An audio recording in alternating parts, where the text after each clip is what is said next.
Good morning. It's so lovely to connect with you today. My name's Leanne Peters and I'm from templeofbalance.com.au, Temple of Balance on Facebook and Temple of Balance on YouTube. And I'm here to create a space of healing and support that I trust resonates and supports you.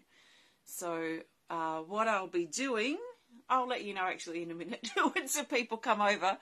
First of all, I want to send out an extra special welcome to my Temple of Balance patrons, my Pillar of Light members, and all of those of you who support my work through my website. Thank you so much for your support. I'm coming to you live now from Tasmania, Australia, where it is Monday, the 17th of June. And the time is 8:16 a.m. And my plan is to hang out for the next 15-20 minutes, depending how much I talk, and create a space of healing and support that hopefully supports you. So what's going to happen is I'm going to be working with my healing energy cards today. These are my most, this deck here is my most popular deck. Healing energy cards. This is the upgraded version, and last year I released this healing energy cards deck 2. So again, I made them the same size because I love combining decks and joining them together as one. So I've got 110 healing energy cards here from both decks. I'm going to use this deck. These are more healing cards compared to the oracle cards that you may see me using in the guidance videos. The oracle cards are more sort of predictive guidance sort of cards. These are tools to help us with our self-healing. So I'll be using these. I'm going to find the best card that the majority of us need, and that's going to govern the course or the flow of our healing event today. So I'll pull that card, I'll chat about it for a bit and whatever, and then I've got whatever means whatever comes up, and then I've got the new butterfly drum I'm going to play for the first time with you today. So I'm going to do some drumming, so that will be based around whatever comes up with the healing energy card, and then I'm going to pull a healing energy card to go, and that will take us our time. So what is going to come up, what I'm going to talk about, what this is going to be focused on is anybody's guess right now. I'm just going to go with the flow and see how everything unfolds, and we'll go from there. Good morning, Daniel. Welcome, and good morning to everybody. So I recommend, as always, that you take on board what feels right and what resonates and what fits into your life easily, and let the rest go. I trust that you've been led here for a reason. So what that reason is, I guess, will probably reveal itself as we go. So let's just dive straight in. So I'm shuffling the cards and I'm looking for the best card that the majority of us need for now. That's now as in live, or now when you're watching the replay. I'm looking for the best healing energy card that the majority of us need now to support our healing, to further explore, to help us become unstuck, or whatever might be needed. So the best healing energy card the majority of us need for this healing time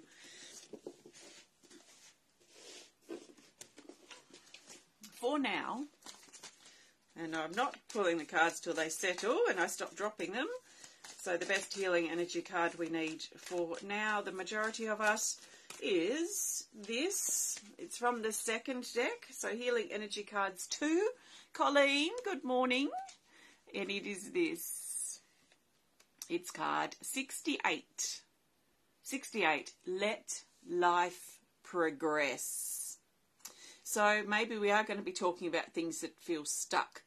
Now, the cards now I've got categorized, so this is in the rise category. So that suggests an uplifting energy that wants to come in. And down here it says an unwanted situation, trapped, stuck, stagnant, resistance, being held back. Move forward, help yourself, cast yourself a lifeline, optimistic, hopeful, and healing. So this is quite the shifting card. It actually shows that some of us might feel like we're a mouse running around one of those mouse wheels, and we just can't get off. And maybe we're in the rat race, perhaps. Maybe there's something that we just keep doing automatically, a habit perhaps, or some situation or a relationship that we're in, or a workplace that we're involved with, that feels like we're just going round and round in circles. It can also be something personally that we're also personally dealing with. It can feel like we're stuck when we're in this because things are just going around in circles. We might feel that we're making no progress. It's a bit like on Lord of the Rings, where Frodo's going to the mountain to throw the ring into the fire, and they find themselves just going around in circles at one stage where, oh, we've been here before. So do you feel like you're going around in circles? Are you feeling like that you're stuck in some sort of loop, like a broken record somehow, and things just keep repeating themselves over and over again? Are you feeling generally stuck and stagnant at the moment?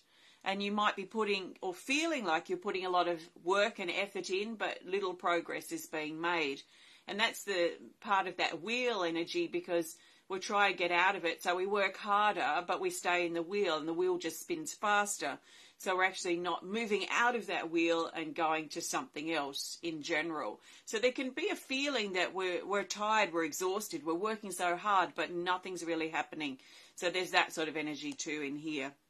So this is about getting out of that wheel, out of that loop, out of that broken record, out of that pattern, out of that the going around in circles, the chasing our tail kind of feeling. So how do we get out of that? How do we break ourselves out of that wheel that's keeping going around, if that's what you feel like you're in? Maybe you feel less active in a wheel. Maybe you feel a little more stuck or stagnant, and that things just don't seem to be moving. Maybe you've lost your enthusiasm for some area or some part of your life that you used to be enthusiastic about, but maybe you're not anymore. So the wheel example, the wheel energy may not work or resonate for some of you. It might be more of, oh gosh, I just don't feel motivated. I don't feel enthusiastic about this. So there's a dragging our feet kind of feeling. So think about or connect with yourself and how the energy feels for you. What does it feel like that relates to what you've got playing out in your life? And where do you feel stuck, and where are you not letting life itself progress, or life itself move, life or these situations become active and move into something else, to flow, to keep going in motion, if you like. So how do we break out of this? First, it's going to be important to establish what this energy feels like for us. Is it a wheel? Is it a lack of enthusiasm? Is it something else? Do you feel tucked away in a corner? Do you feel like you're hiding out under your sheets or in your bed? Do you feel like you're wrapped up in a cocoon as a caterpillar? Do you feel like you're trapped away in a prison or a jail of some sort and you can't get out? So what does it feel like, whatever this is for you, and how this is playing out? And I know for me personally, just to add another angle, another example of this, for me this is coming up as a feeling of resistance. And it's not a bad thing, because I acknowledge that me feeling resistance and me feeling scared of a big new project that we've been working on for a few months, we as in my husband and I, and it's getting closer and closer. You know, like this week we've got a meeting about it. So the reality is starting to kick in. And as the reality kicks in, you know, that this is actually real, it's throwing up a bit of resistance and fear in me. It's not ever going to stop me, because I recognise that the resistance and the fear is my lower voice, my lower self, my wounded self, let's say, trying to hold me back. It wants to just keep me in the everyday normal things that I do. It wants to keep me in my comfort zone. But I'm not going to stand for that, and I'm not going to let the resistance or the fear stop me. So I'm in a space at the moment where I'm feeling it and I'm acknowledging it, but I'm not letting it stop me, and I'm keeping on going because I know the calling and the pull and the signs for this project and the work I've already done on it are much louder than any fear or resistance could ever be. So that's where I feel this card fits in for me. How does it fit for you? And where are you being ready? Where are you preparing yourself to move forward, to help yourself, to cast yourself a lifeline, to stay optimistic, to be hopeful, and to let healing occur? So that's our energy that I'm going to be drumming with. So thank you. Thanks, everyone. Hi, Mary and Rhonda and Michelle. So I'm going to be playing the beautiful butterfly drum, which I absolutely love, and I'm very excited to play it for the first time. So I'm going to be playing this and supporting our acknowledgement of how this feels for us personally. What does this card relate to in regards to what we currently feel, but also what we're currently experiencing? How does it feel? How can we sit in this? And then how can we transform it? Now, this is very much energy of the butterfly, is about transformation. And it's interesting, the butterfly is our theme card currently for the guidance video. So it's actually quite interesting that I've grabbed this butterfly drum and just felt like I wanted to be here with you today. So let's allow this situation to transform. Let's allow it to change. Let's get out of the wheel. Let's get up onto our feet. Let's build our courage and push through the fear or the resistance that we might feel. Let's be careful talking ourselves out of something that we know will potentially be good for us, even if it doesn't work. It's like, sometimes, well, actually, I hear a lot of older people, the biggest regrets they have are the things they never did, the things they never tried. It's not usually the things they tried and then sort of failed with, or it didn't work out how they hoped, so it wasn't long-lived perhaps, but it's the regrets. It's what they didn't try to do. It's what they thought or would have liked to have done but never did. They're the regrets. I don't want to have regrets, so I'm certainly not going to let my fear and resistance stop me. Even if it doesn't work out successfully. I mean, I wouldn't be here at Temple of Balance if I followed my fear and resistance, because I had that when I first started Temple of Balance, and I've had it at various times throughout the last almost 20 years as well. And if I didn't listen to that, then Temple of Balance wouldn't be here. It wouldn't exist. So I find that as a great motivator too for me.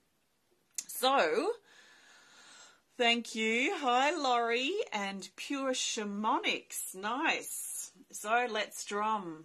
I'm going to drum for a few minutes. Let's use the drum to help move us, to help build our strength, to push through the fear, to help turn our lack of self-belief. Perhaps we're trying to talk ourselves out of something, or we're in some mental negative loop.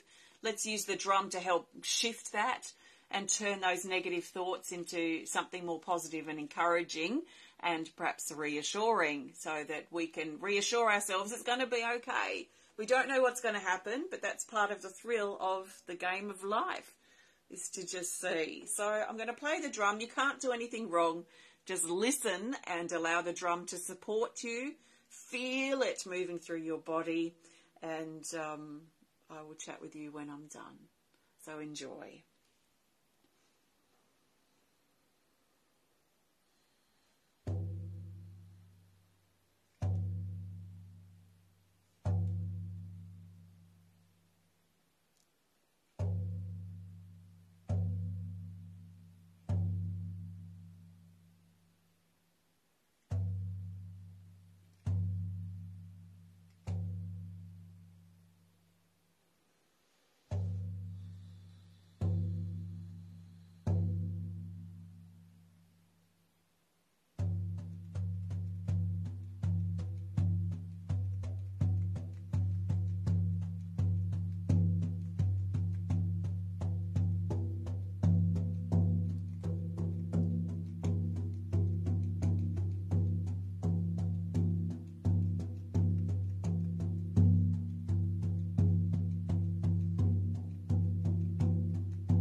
Thank you. Beautiful.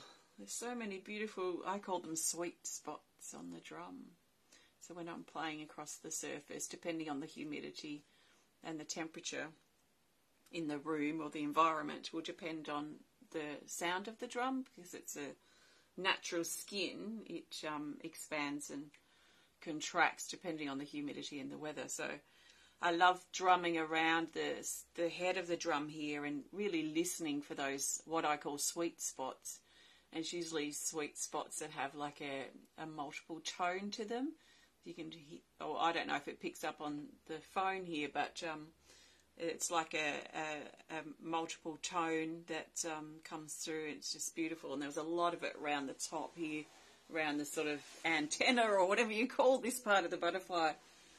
So it feels like there's a sensitivity through this area, like almost like reaching out, like tentacles, or like the whiskers on a cat that they use to measure, or are sensitive to probably air movement or whatever through their whiskers. There's a sensitivity, a sort of an extension of ourselves that wants to reach out, and it feels actually perhaps our intuition, trusting our intuition, that if something doesn't feel right, or if something's stuck, if something's just keeps, it always stuck in some sort of loop, and it doesn't quite feel right, like there's just something a bit off here, then maybe tuning into our intuition and really listening to it, and saying something or doing something just to help try and get us out of that loop or that pattern. So this drum is on the website. If it speaks to you, you can have a look at templeofbalance.com.au. So thank you for joining me today. I am going to pull a card to go. Before I do, though, I want to thank you for joining me today again. And if you have enjoyed this video, please hit the thumbs up button. Please show us some love. Please comment or share. And if you'd prefer to connect more privately, then please send us a message through our website.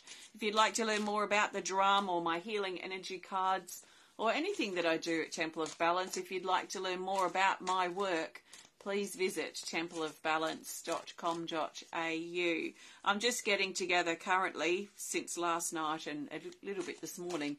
I'm starting to get the details together for our Temple of Balance's 20th birthday. So we'll be celebrating throughout the month of February 2025. And my plan is to, over the next few days, once I finalise my plan and the details, I'll be putting it out there, the details. And then in early July, the tickets will open. And the events will happen in February, which is very exciting. I often dreamed once Temple of Balance got on, that we would have big celebrations. It didn't happen for our 10th birthday, but it will be happening for our 20th. And it's pretty amazing to think, to me, that Temple of Balance is almost 20 years old, which is quite incredible. So the time flies. So I'm now looking for the best card. Oh, Christina, I'm so sorry. Oh, I'm sorry, I don't do readings here, and I'm not a medium, but I'm sure your husband would be around, absolutely. And sometimes it's hard to, be clear about that, because our loved ones obviously aren't physically there like we know them or remember them to be. But those rushes of emotion, the memories and the smiles and the tears of remembering as well, would certainly bring your loved one with you. And I'm so, so sorry for your loss. And please just go gently, because this is very, very new. And I'm sending you lots of love out there, Christina. Okay. So I'm sure you have a guardian in your husband. So the best cards for what's next. So how can we take this energy that's come up for us, and how can we carry this into our life now? What do we need to do next to keep the energy moving, to support ourselves as we move through this period? And the best card for us for what's next is this. It's also from the second deck. Now, the second deck can be combined with the first, or it can just work on its own. And it's this. It's card 102. The Sword of Truth. And it says it's in neutral. So it's in the neutral category, which is center. And it says the safety of the truth. I love that. I love that. To think that the truth keeps us safe and protected. Now, it probably doesn't always feel like that because the truth can be taken the wrong way. It can be pushed against, especially people and even ourselves if we've been living a lie or if we've been living in some sort of illusion, that we're going to push against the truth. And people aren't going to be happy when we speak the truth. And maybe our truth is not their truth as well. So there's a lot to consider in regards to truth.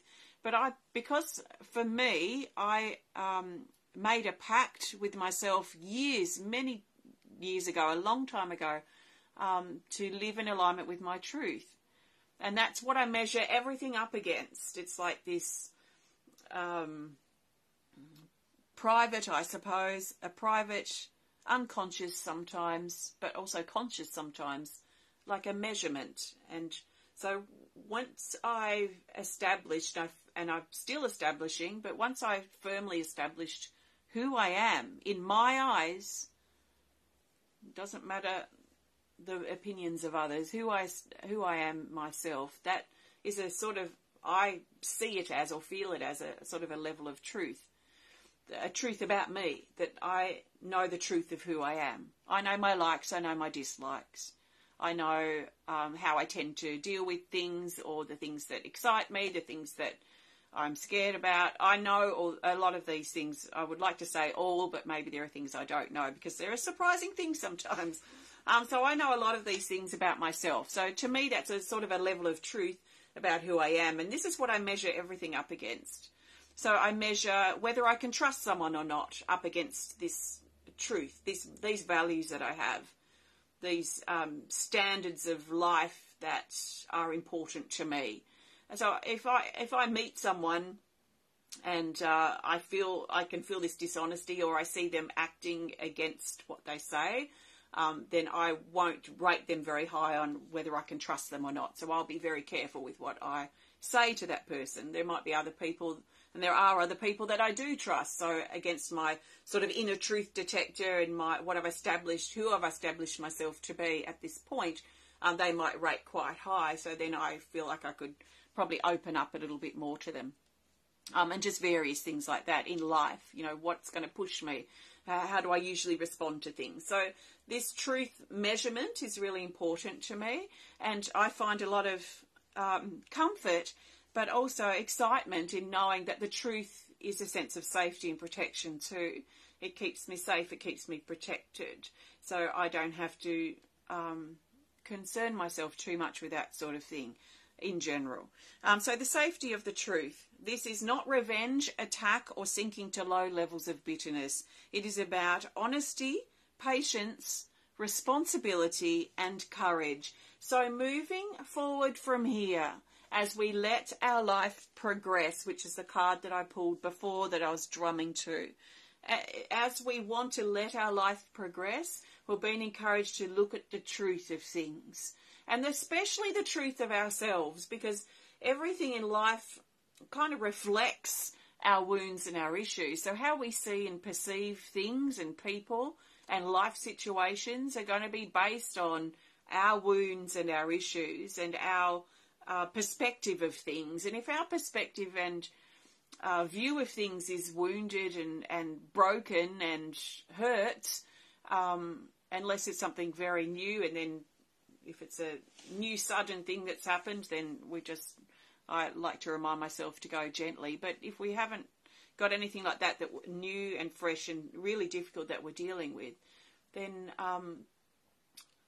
how are we seeing things?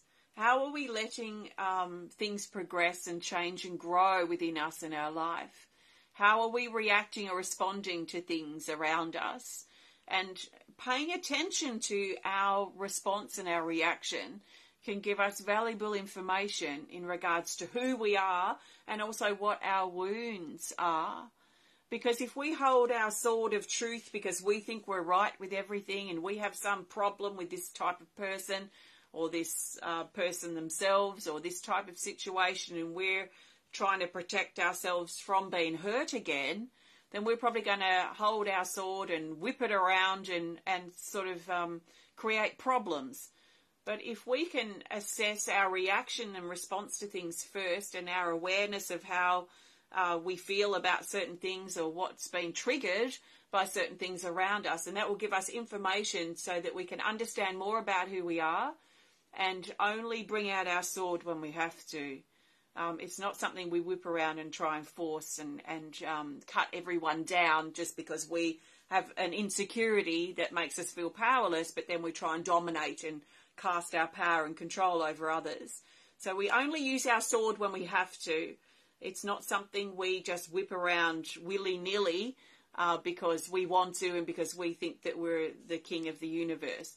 So if we do want to get to know who we are, if this is something that you've been thinking about, then I recommend that over the next couple of weeks, pay attention to yourself. What are you saying? What are you thinking? What are you doing? How do they match up with your inner truth detector? Do you have an inner truth detector? What are your values? What are your ethics? What's important to you? What are the things you like? What are the things you don't like? What is the type of person that you feel that you are? And what is the type of person you don't want to be? And are you actually that person? Because that's a big eye-opener if we are.